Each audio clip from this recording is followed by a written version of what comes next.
چیزی به زبون ساده بهتون بگم، 33 یک شوخی کیهانیه. انگار که جهان میگه تا حالا زندگی رو بازی کردی، خیلی خوب. حالا بیا خود بازی رو ببین، بیا بازی واقعی رو ببین. چون که بدن و مغز انسان تا حدود 33 سالگی توی فاز ساختن و رشد کردن کار میکنه. سلول ها هنوز درگیر تثبیت خودشونن، هورمون ها بالا پایین میشن، مغز در حال ساختن مدارهای عصبی مربوط به قضاوت و تصمیم گیری و درک عمیقه.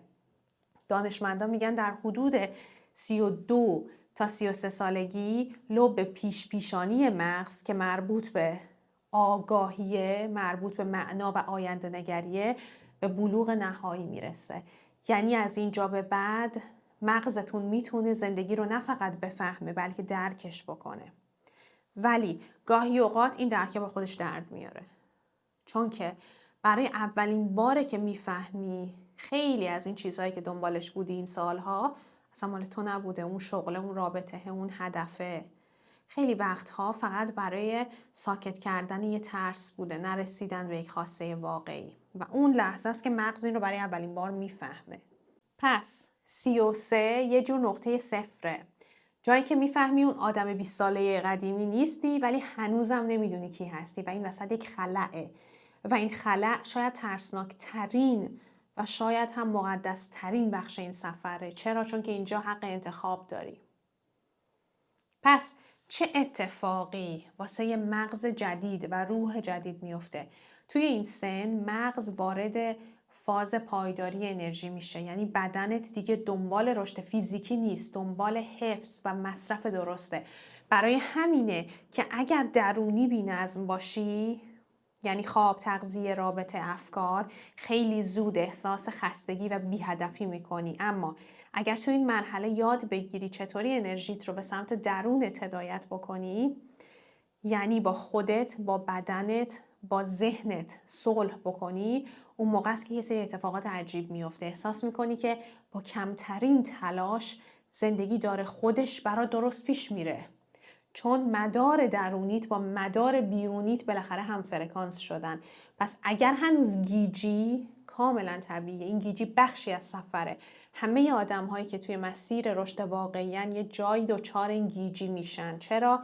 چون مغز داره مسیرهای قدیمی رو پاک میکنه و مسیرهای جدید رو میسازه. پس تو فقط باید اجازه بدی که این ریسته انجام بشه، نه با عجله، نه با ترس.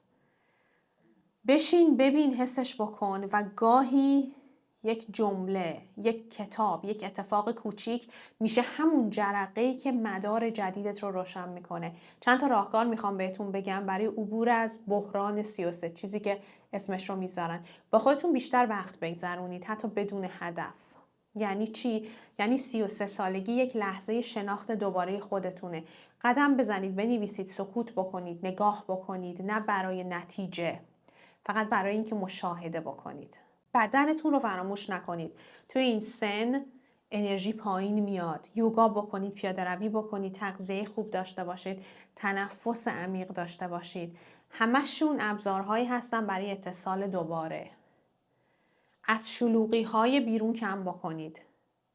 اگه مغزتون پر از سر و صداست، آگاهی نمیتونه وارد بشه. گاهی باید همه چیز رو خاموش بکنید تا صدای اصلی رو بشنوید و با ترس هاتون روبرو بشید. ترس های قدیمی توی این سن بر میگردن تا تصفیه حساب بکنن. پس فرار نکنید، نگاهشون بکنید. هر ترسی که باهاش مواجه بشید یک در جدید باز میکنه. و مورد پنجم اینه که جهتتون رو عوض بکنید. یعنی چی؟ یعنی تا امروز دنبال رسیدن بودید، از اینجا به بعد باید دنبال بودن باشید. فرقش چیه؟ رسیدن یعنی این که تو آینده قراره برسم، من توی آینده بهش میرسم، ولی بودن حاله و آگاهی فقط در زمان حال اتفاق میفته. پس 33 یک عدد نیست، یک دعوتنامه است. مثل اینه که یه ایمیل میگیرید از جهان هستی که میپرسه میخوای بیدار بشی یا دوست داری ادامه بدی به خوابی که درش بودی. و اگر قبولش بکنی زندگی از اینجا به بعد کاملا متفاوت میشه. نمیگم آسون تر میشه ولی میگم واقعی تر میشه. دردها واقعی تر میشن، عشقها عمیق تر میشن و سکوت معنی بیشتری پیدا میکنه و اگر که ردش بکنی برمیگردی به همون مسیر تکراری، لذت‌های زودگذر و بی‌معنا و پوچی که قبلا تجربه کردی و اون خلأ هر بار خودش رو با شدت بیشتری بهت نشون میده.